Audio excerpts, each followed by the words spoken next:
지난주부터 요한복음 시리즈가 시작되었습니다. 지난주 말씀을 못 들은 분은 꼭 인터넷에서 유튜브에 들어가면 제 설교가 매주 뜨게 됩니다. 꼭 들으시기 바랍니다. 그리고 이 요한복음 시리즈는 여러분들이 한 번도 빼지 말고 끝까지 꼭 들으셔서 여러분 천국, 영생, 생명, 구원을 반드시 소유하게 되기 바랍니다. 오늘은 둘째 시간, 세례 요한은 예수를 누구라 했느냐?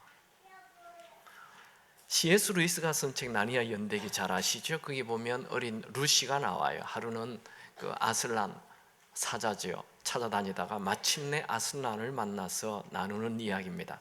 아슬란, 아슬란, 내 사랑하는 아슬란. 루시가 흐느끼며 말합니다. 이제야 뵙네요.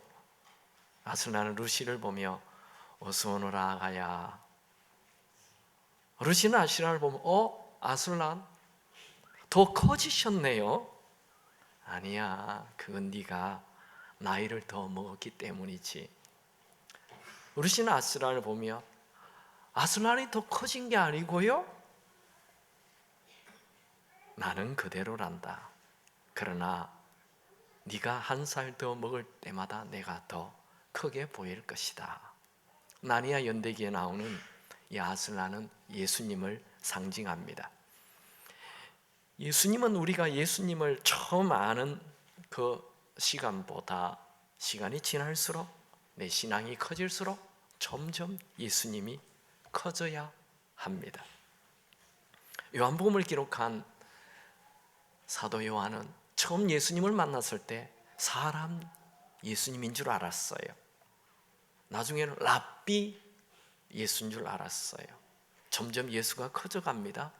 그러다가 이 사도 요한이 이제 나이가 들어 노년이 되어 예수님은 하늘로 올라가셨고 그가 밤모섬에서 유배되어 있을 때 부활하신 예수님이 나타나요. 그때 이 사도 요한이 예수님 앞에 엎드리는 정도가 아니고 예수님을 보고 쓰러져요. 예수님이 너무 커서, 너무 위대해서, 너무 두려워서. 여러분, 우리도 예수를 믿으면 믿을수록 예수가 더 커져 가야 합니다. 예수님은 작은 분이 아니죠. 예수님은 온 우주를 만드신 분이시죠. 예수님은 온 우주보다 더 크신 분이시죠. 예수님은 우리가 상상할 수 있는 그 최고의 크기보다 훨씬 더 크신 분이십니다. 그 광대하고 크신 예수님이 어린 아기의 몸을 입고 이 땅에 오셨습니다. 인류 역사를 시작하고 인류 역사를 만드신 분이 인간의 역사의 문을 열고 들어오셨어요. 크신 분이 작은 세상에 들어오신 것 이 자체가 기적입니다. 예수님은 유대 땅에서 별로 이름도 없고 알려지지도 않는 베들레헴에 태어나시고 조그만 동네 나사렛 동네에서 자랐습니다. 그리고 12살에 잠시 예루살렘 성전을 방문하신 것 외에는 예수님의 어린 시절이 기록되지 않습니다. 예수님의 어린 시절, 청소년 시절, 청년 시절 다 숨겨져 있습니다. 예수님의 30년의 무명의 시간을 조용히 보내시고 인내하며 기다리셨습니다. 예수님의 30년의 시간은 결코 낭비의 시간이 아니었습니다. 북극의 과학자들은 우리에게 이 빙산에 대하여 여러 가지를 알려줍니다. 우리 눈에 보이는 그 빙산, 거대한 빙산은 진짜 빙산의 크기의 10분의 1밖에 보여주지 않는데 10분의 9는 바다 밑에 잠겨져 있다고 말하죠. 정말 빙산의 진짜 모습은 바다 밑에 있다고 합니다. 예수님의 삶이 이런 빙산의 모습과 좀 비슷합니다. 예수님의 생애의 90%는 30년 동안 나사렛에서 무명으로 숨겨진 인생을 사셨습니다. 단지 10%, 3년만 드러내는 삶을 사셨습니다. 여러분, 요즘 여러분들이 무명의 시간을 보내고 있습니까? 그 무명의 시간은 위대함을 드러내기 위한 소중한 시간입니다. 매일매일 이 무명의 시간 하루하루가 다 하나님이 주신 소중한 선물입니다. 이제 예수님이 세례 요한을 만나는 장면을 보지요. 요한복음 1장 19절 20절 다 같이 읽습니다. 유대인들이 예루살렘에서 제사장들과 레위인들을 요한에게 보내어 내가 누구냐 물을 때에 요한의 증언이 이러하니라. 요한이 드러내어 말하고 숨기지 아니하니 드러내어 하는 말이 나는 그리스도가 아니라 한데, 세례 요한은 요단 강물가에서 세례를 베풀고 있었죠. 그곳에 수많은 유대인들이 몰려왔어요. 이 세례 요한에게 사람들이 많이 몰려오는 데는 이유가 있어요. 구약과 신약 사이에 지금 400년의 침묵기가 있었습니다. 유대인들에게는 언제나 그들은 하나님의 선민, 하나님이 특별히 선택한 민족이기 때문에 늘 선지자가 나타났어요. 모세가 나타나고 엘리야가 나타나고 엘리사가 나타나고 이사야가 나타나고 계속 선지자가 나타나는데, 말라기 선지자 이후에 선지자가 딱 사라져. 그것도 100년이 아니고 200년, 300년, 400년 동안 아무 선지자도 나타나지 않고 이스라엘 나라는 포로로 끌려갔다가 돌아오고 로마의 속국으로 비참하게 살아가는데 400년 만에 메시아가 나타났다는 거예요. 놀라운 인물이 나타났다는 거예요. 이야, 이 사람이 우리를 로마로부터 독립시켜줄 인물이 아닌가 하며 구름대처럼 세례 요한에게 몰려왔습니다. 그 장면을 마태복음 3장 5절에는 이렇게 기록합니다. 이때에 예루살렘과 온 유대와 요단강 사방에서 다 그에게 나와. 어마어마한 사람들이 세례 요한에게 매일 몰려가는 거예요. 그래서 예루살렘 성전에 있는 대제사장이 급히 이 종교 지도자들 바리새인들까지 회의를 해가지고 저 지금 세례 요한이 어떤 사람인지 좀 알아보고 오라 해서 제사장들을 급파합니다. 그래서 그들은 너가 우리가 기다리는 그 메시아냐 그리스도냐 라고 물어요. 그때 엘리야는 대답합니다. 나는 메시아가 아니라고. 우리 21절 22절 읽습니다.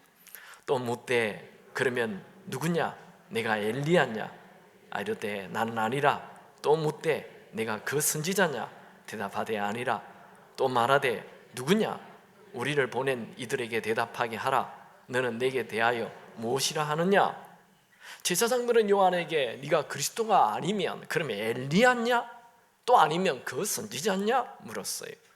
그들이 요한에게 메시아가 아니니 그러면 너는 엘리야냐? 물었던 이유는 말라기 4장 5절에 메시아가 올 때에 메시아 오기 전에 엘리야가 먼저 온다라고 예언을 해놓은 거예요.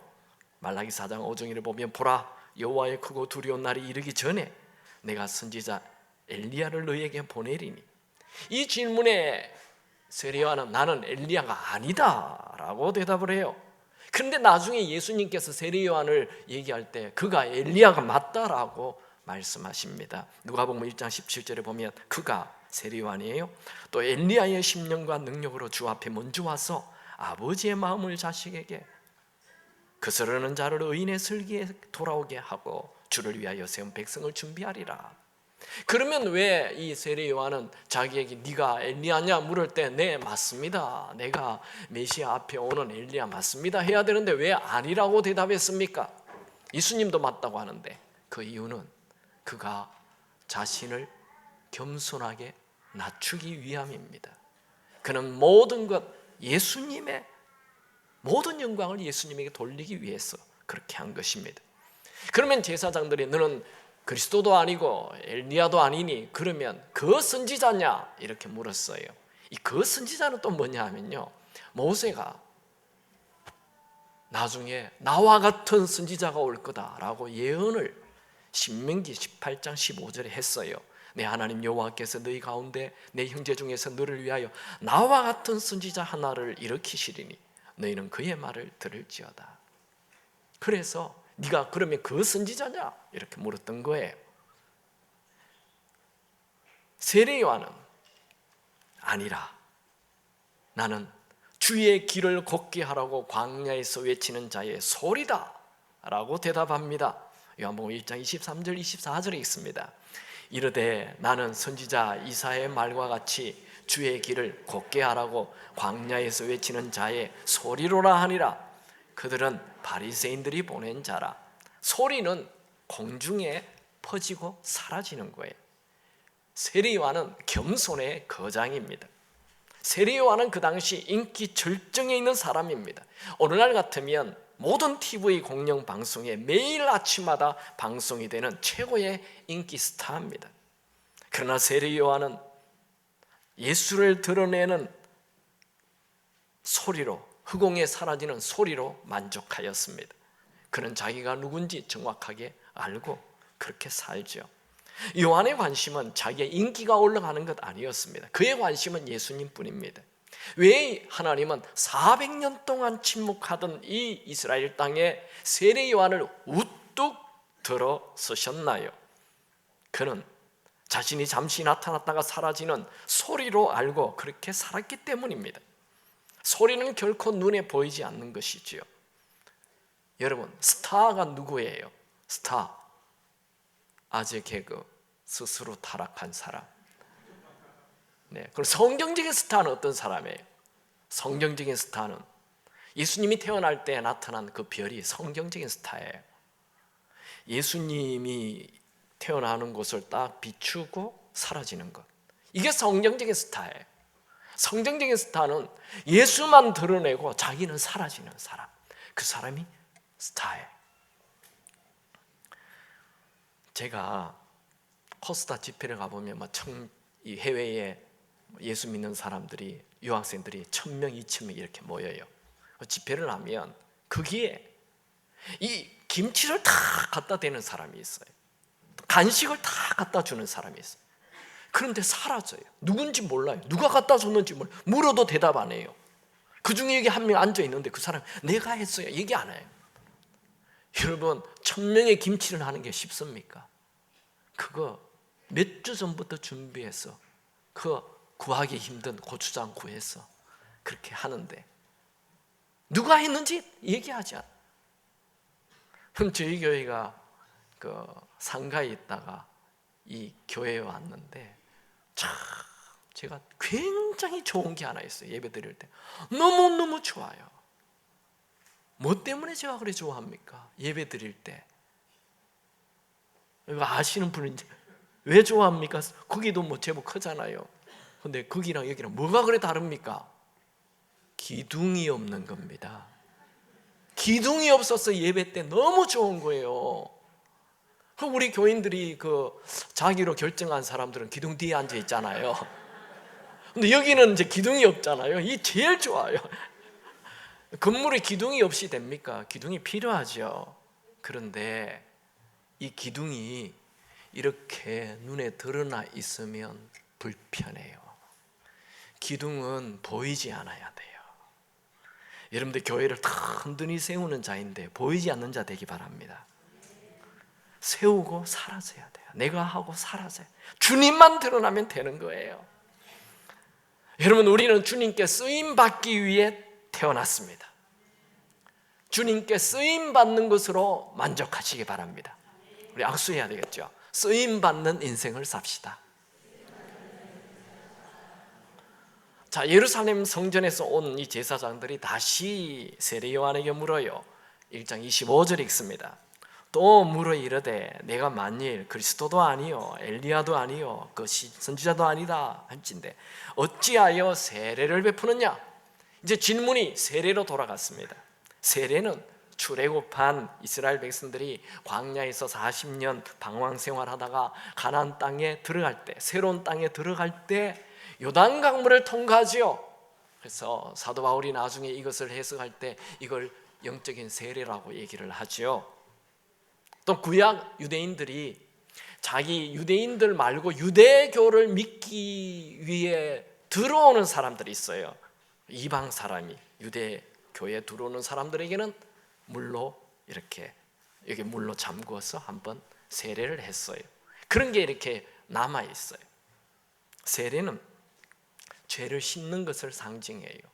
그 성막도 보면 제일 먼저 제사장이 성막 입구에 들어가자마자 물두멍이 있잖아요. 이렇게 물을 이 대야같이 큰 물두멍이 있어요. 거기에 손발을 씻고 제사를 드리기 시작했어요. 그러니까 이 세례는 씻는 거예요. 죄를 깨끗하게 하는 것, 상징이죠. 세례 요한에게 너는 어찌하여 세례를 주느냐 이렇게 묻자 대답을 안 해요. 동문서답을 해요.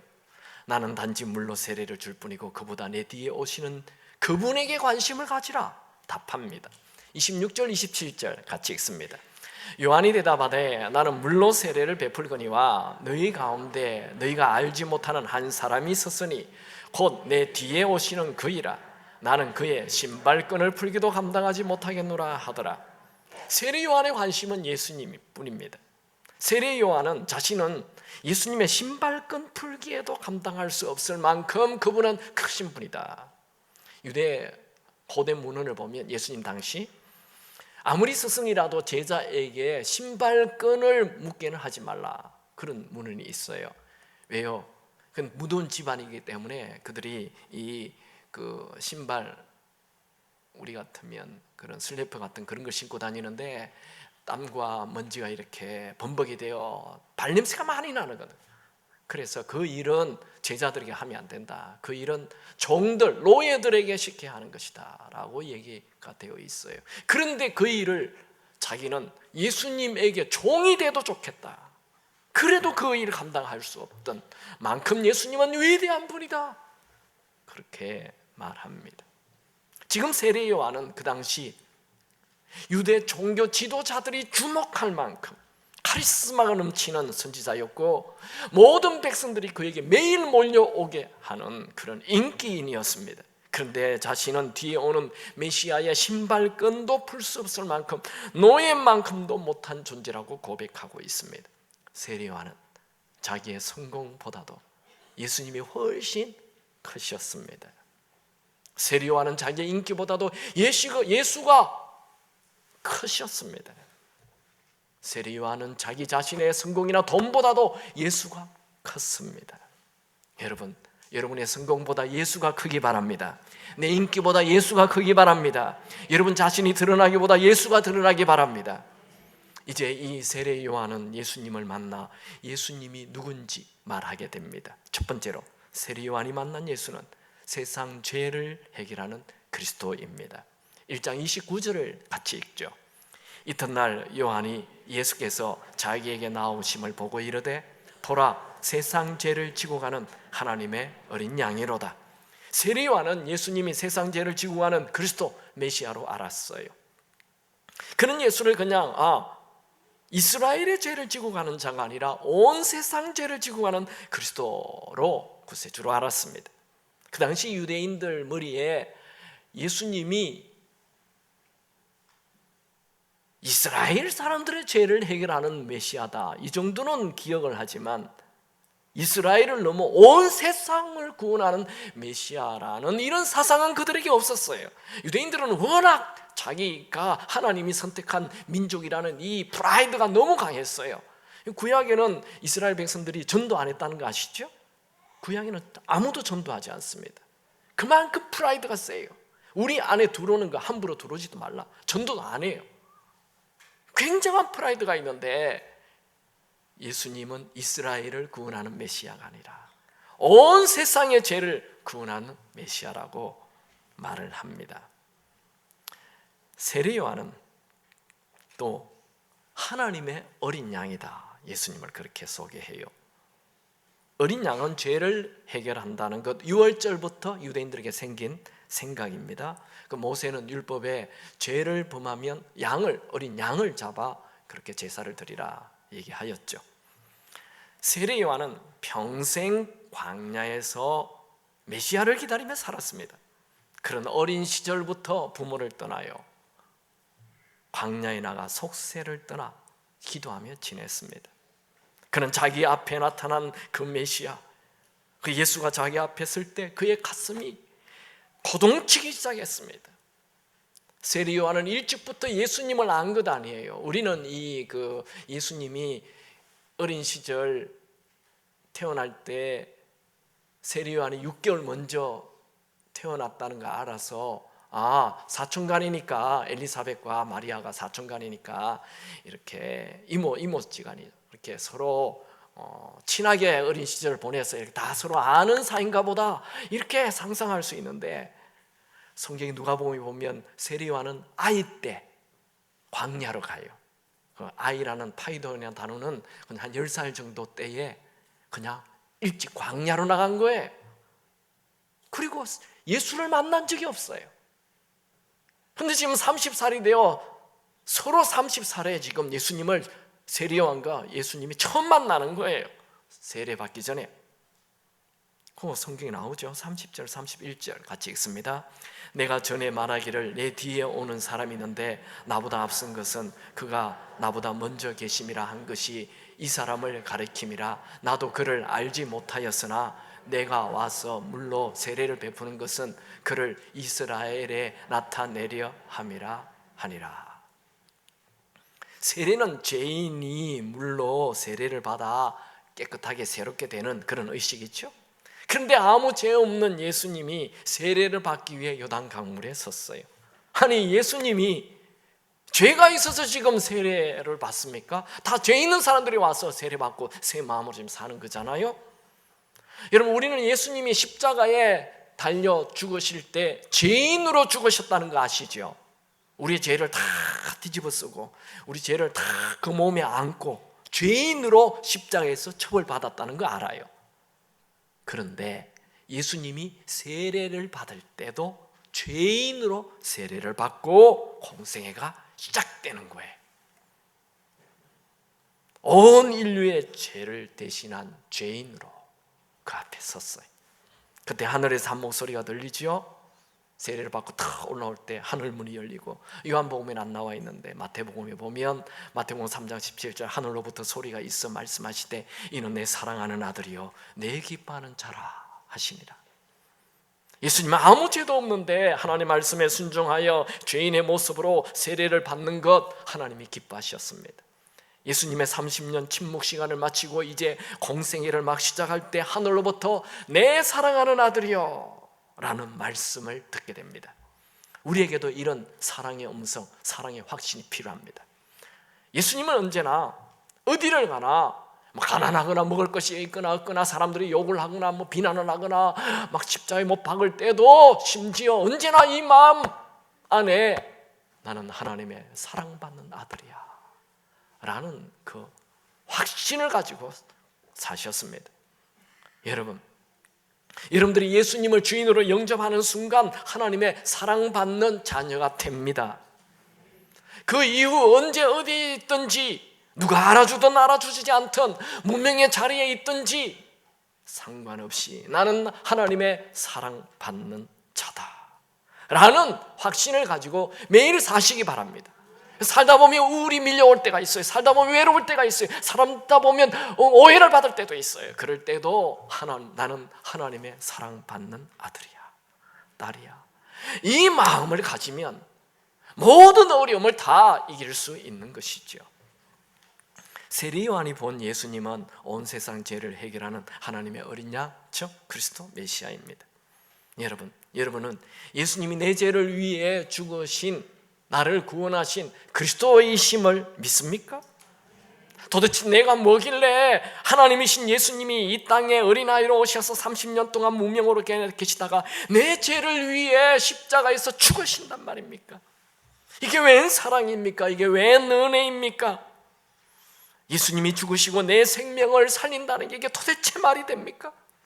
내가 지은 내 죄는 내가 처벌받아 지옥 가야 함이 마땅하지 않나요? 하나님이신 예수님이 내 죄를 대신해서 십자가에 죽으신다는 것은 아무리 생각해도 이해가 되지 않는 하나님의 놀라운 은혜입니다. 여러분은 마땅히 처벌받아 지옥 가야만 하는 죄인이라는 것을 인정하십니까? 19세기 영국의 상과 의사였던 제임스 심프슨이라는 사람이 있어요.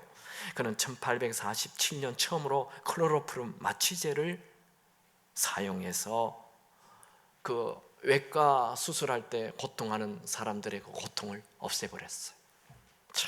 이 의학의 혁명이에요. 그는 말년에 대학에서 강의를 하는데 한 제자가 질문을 하죠. 교수님 인생에 지금까지 발견한 것 중에 가장 큰 발견이 무엇입니까? 그 학생은 내심 그 교수님이 마치 제 발견이라는 것을 얘기할 거라 기대하며 질문했는데, 이 제임스 심프슨 교수는 뜻밖의 대답을 했어요. 내 생애 최대의 발견은 내가 큰 죄인이라는 것, 그리고 내 죄를 위해 예수님이 죽어주셨다는 것, 그것이 내 인생 가장 큰 발견이네. 그렇게 대답을 했습니다. 여러분이 죄인임을 아시기 바랍니다. 그리고 이 죄 문제를 예수님이 해결해 주시는 구세주이심을, 그리스도이심을 믿으시기 바랍니다. 최고의 발견이에요. 우리 인생의 최대의 발견. 세례 요한은 예수님이 하나님의 어린 양인 걸 알았어요. 두 번째로, 세례 요한은 예수님이 하나님의 아들인 걸 알았어요. 세례 요한이 이제 예수님에게 세례를 베풀었잖아요. 그런데 하늘에서 비둘기처럼 성령이 임하는 걸 봐요. 1장 32절 같이 읽습니다. 요한이 또 증언하여 이르되 내가 보매 성령이 비둘기같이 하늘로부터 내려와서 그의 위에 머물렀더라. 비둘기처럼 내렸다는 것은 참 온화하게, 온유하게, 부드럽게 내렸다는 거예요. 예수님의 공생애는 성령과 함께 시작이 됩니다. 이건 사복음서에 다 기록되어 있어요. 요한복음에 기록된 것만 아니에요. 사복음서 다 나와요. 마태복음 3장 16절에 예수께서 세례를 받으시고 건물에서 올라올 때 하늘이 열리고 하나님의 성령이 비둘기같이 내려. 마가복음 1장 10절에 곧 물에서 올라오실 때 하늘이 갈라짐과 성령이 비둘기같이. 누가복음 3장 22절 한 성령이 비둘기 같은 형체로 그의 위에 강림하시더니. 예수님의 공생애의 시작은 성령이 임함으로 시작돼요. 예수님의 생애에 성령을 빼면 공생애가 시작이 되지 않습니다. 세례 요한이 예수님을 올바로 알게 된 것도 다 성령께서 역사하신 거죠. 세례 요한에게 일어난 모든 일, 성령이 계시지 않는다면 설명이 되지 않아요. 시작이 될 수가 없어요. 우리의 신앙도 마찬가지입니다. 성령의 도움이 없다면, 성령의 임재가 없다면, 성령의 인도가 없다면 우리는 아무것도 할 수 없습니다. 그러므로 우리는 매 순간 성령의 도움을 구하며 신앙생활을 해야 하는 것입니다. 말씀을 읽을 때 깨닫게 해주시는 분이 성령님이십니다. 여러분이 설교를 들을 때 마음에 감동을 주시는 분도 성령이 하시는 것입니다. 여러분이 성경을 읽을 때 내 마음이 움직이는 것, 그 성령께서 하시는 거예요. 그러니까 이 교수님들 중에도, 신학교 교수님 중에도 엉뚱한 얘기하는 분들이 너무 많아요. 그분들은 성령이 계시지 않기 때문에 아무리 성경을 읽어봐도 이 성경은 이해가 되지 않는 소설책에 불과한 것이죠. 교인들 중에도 그런 분이 많아요. 성령은 우리가 무엇을 해야 할지 알지 못할 때 뭘 하도록 가르쳐 주시는 분이십니다. 저는 이 요한복음이 지금 다시 시작되죠. 제가 한 30년 만에 처음으로 요한복음을 다시 설교를 하게 되는데 굉장히 제가 마음이 기대가 가득 찼어요. 지난주 말씀을 전하고 이렇게 해서 안 되겠다. 제가 이번 주에는 그냥 혼자 기도원에 들어갔어요. 기도원에서 계속 기도하면서 또 말씀을 보면서 요한복음을 접하는데 요한복음을 읽을 때마다 내가 알았던 요한복음이 아닌 거예요. 내가 설교했던 요한복음이 아니에요. 자, 오늘 계속 보게 됩니다.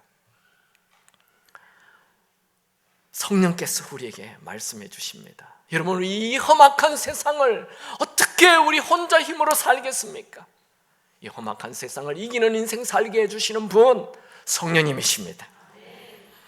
세례 요한은 예수님이 메시아임을 알지 못했는데 하나님께서 성령이 내려와 머무는 자가 있는 걸 보거든 그가 성령으로 세례를 베푸는 임을 알라라고 말해 주었죠. 1장 33절 같이 읽습니다. 나도 그를 알지 못하였으나 나를 보내어 물로 세례를 베풀라 하신 그가 나에게 말씀하시되 성령이 내려서 누구 위에든지 머무는 것을 보거든 그가 곧 성령으로 세례를 베푸는 인 줄 알라 하셨기에. 그 다음 구절은 더 중요해요. 너무 중요한 고백을 하게 됩니다. 34절 다 같이 읽죠. 내가 보고 그가 하나님의 아들이심을 증언하였노라 하니라. 요한은 성령이 예수님에게 내려오심을 보고 예수님이 하나님의 아들인 걸 알게 되고 믿게 되고 그 하나님의 아들 되심을 증거하게 되었습니다. 세례 요한은 예수님이 세상제 지고 가는 하나님의 어린 양, 즉 메시아 그리스도임을 알았습니다. 또 예수님이 하나님의 아들이심을 알았습니다. 여러분 지난주 말씀 기억나시죠? 요한복음을 기록한 목적이 뭐라고요? 20장 31절 같이 읽습니다. 오직 이것을 기록함은 너희로 예수님께서 하나님의 아들 그리고 그리스도이심을 믿게 하려 함이요 또 너희로 믿고 그 이름을 힘입어 생명을 얻게 하려 함이니라. 그러니까 요한복음을 기록한 이유는 이 생명은 목숨과 다르댔죠. 영원히 사는 생명, 영생을, 천국을 얘기하는 거예요. 요한복음을 읽고 모두 다 영생, 천국 가기 위해서 이것을 기록했는데 그러면 뭘 믿느냐? 예수님이 하나님의 아들이심과 그리스도이심을 믿어야 되는 거예요.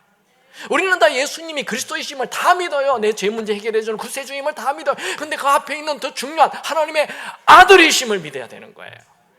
그럼 하나님의 아들이 뭐냐? 그건 그냥 하나님의 아들이야. 그건 아니라고 얘기했잖아요. 제가 지난주에. 하나님의 아들은 내 주인이라는 것이죠.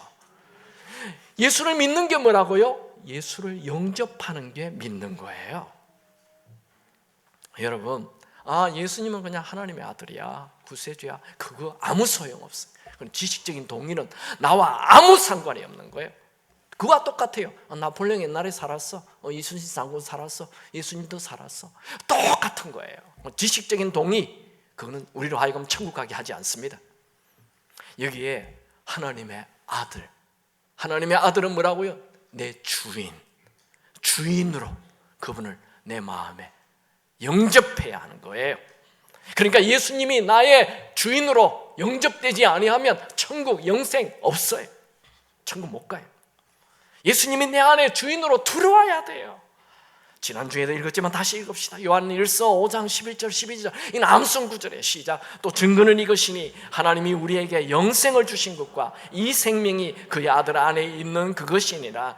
아들이 있는 자에게는 생명이 있고 하나님의 아들이 없는 자에게는 생명이 없느니라. 그러니까 하나님의 아들 예수님이 내 안에 주인으로 들어와 있지 아니하면 영생, 생명, 천국 없어요. 여러분, 교회만 다닌다고 천국 가느냐? 나 예수 믿는다 말한다고 천국 가느냐? 아니요! 가짜예요. 생명이 내 안에 들어와야 돼요. 영생이 들어와야 돼요.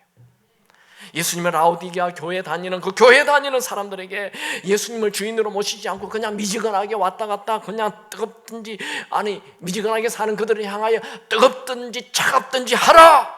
이렇게 경고하신 이후에 다시 예수를 주로 영접하라 말합니다. 그게 계시록 3장 20절. 볼지어다 내가 문 밖에 서서 두드리노니 누구든지 내 음성을 듣고 문을 열면 내가 그에게 들어가 그와 더불어 먹고 그는 나와 더불어 먹으리라. 예수님과 뭘 먹고 마시고 같이 한다. 이게 무슨 말입니까? 예수님이 주인되어 그분과 늘 동행하며 삶을 살라 이 말입니다. 제 원래 기쁨의 교회 슬로건은 예수님과 함께. 매 순간 예수님이 주인되어 예수님과 함께 다니시고 예수님과 함께 살고 예수님과 함께 결정하고 예수님의 인도를 받고 그렇게 사시기 바랍니다. 이걸 사도 바울도 구원에 대하여 얘기할 때 예수님이 주인으로 영접될 때 영생, 천국이 있다 말하죠. 로마서 6장 23절 죄의 삭은 사망이요 하나님의 은사는 그리스도 예수 우리 주인 안에 있는 영생이니라. 예수가 내 주인으로 내 안에 들어올 때 그때 예수 안에 생명, 영생이 있기 때문에 저절로 나도 영생, 생명을 소유하게 되는 것입니다. 죄가 뭐예요? 내가 주인 되는 거, 내 멋대로 사는 거, 그게 죄예요. 모든 죄의 뿌리는 나예요. 내가 주인 되어 사는 거, 하나님 떠나 내 멋대로 사는 거, 그게 죄예요.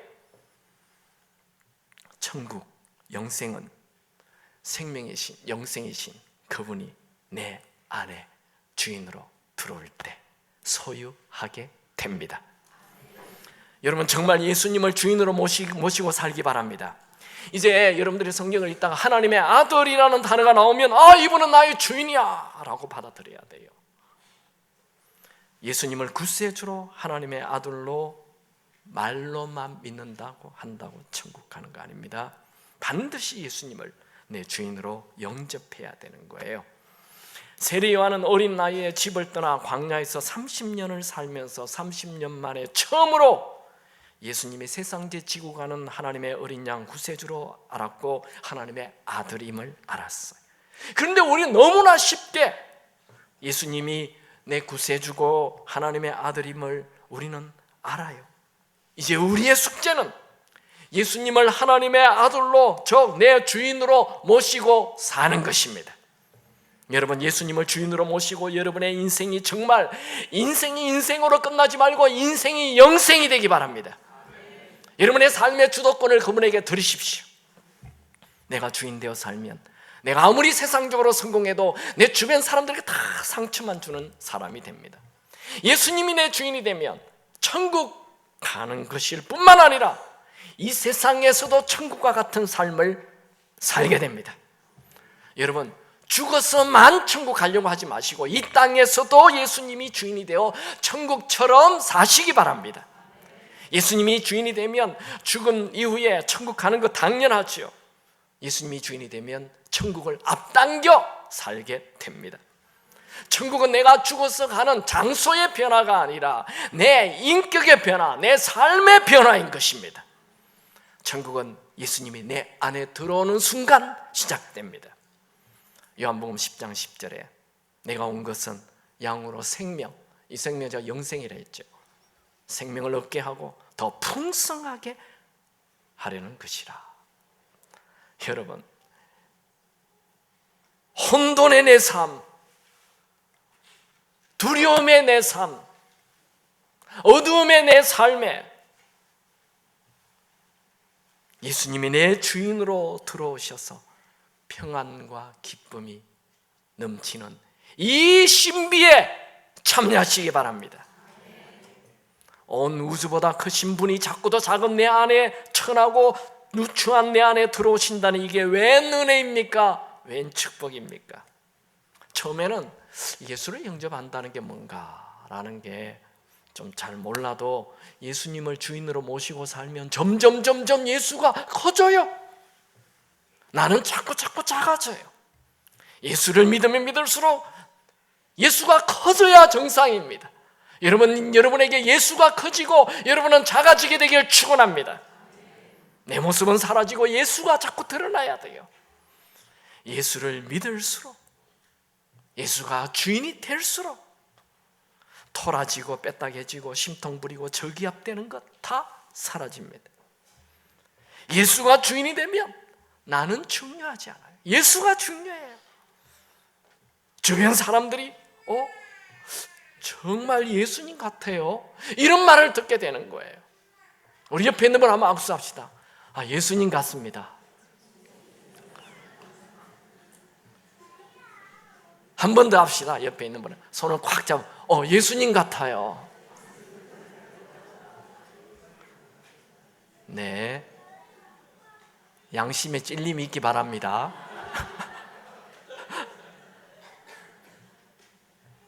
세례 요한은 오로지 예수님만 드러내는 삶을 살았어요.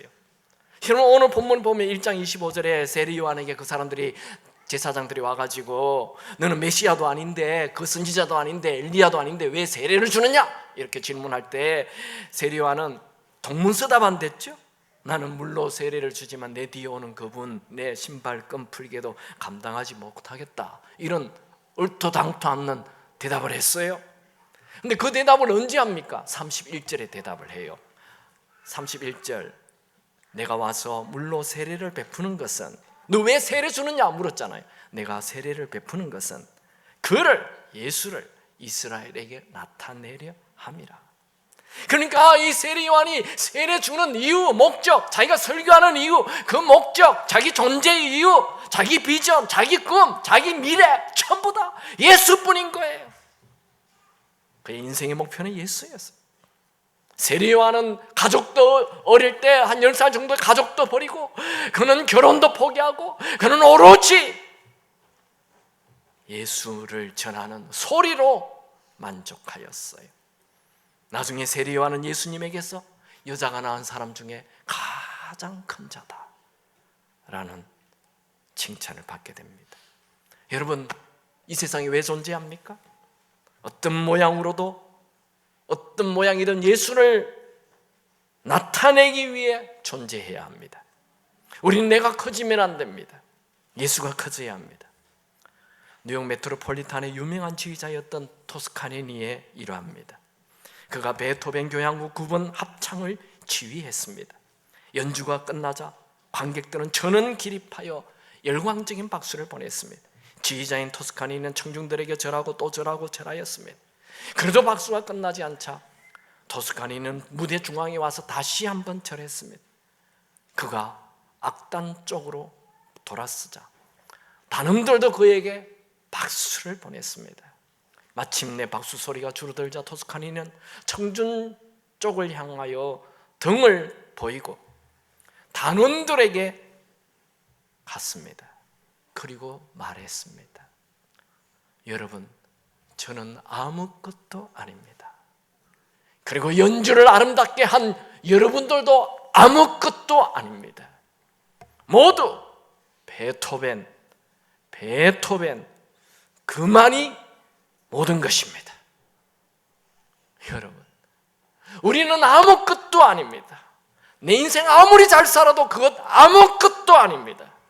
예수님만이 우리의 전부이십니다. 우리는 금그릇도 아니고 은그릇도 아니고 너무나 보잘것없는 깨어지기 쉬운 질그릇과 같습니다. 고린도후서 4장 7절, 우리가 이 보배를 질그릇에 가졌으니 이는 심히 큰 능력은 하나님께 있고 우리에게 있지 아니함을 알게 하려 함이라. 금이 가고 깨어진 질그릇과 같은 나를 보고 절망하지 마십시오. 내 속에 보석으로 계신 예수님을 바라보고 희망을 가지고 사시기 바랍니다. 내 그릇이 깨어지고 금이 가고 초라해도 내 속에는 온 우주보다 크신 예수님이 보석으로 내 안에 계십니다. 하나님은 우리의 약함을 아세요. 하나님은 우리가 깨어지기 쉬운 질그릇이라는 것 아십니다.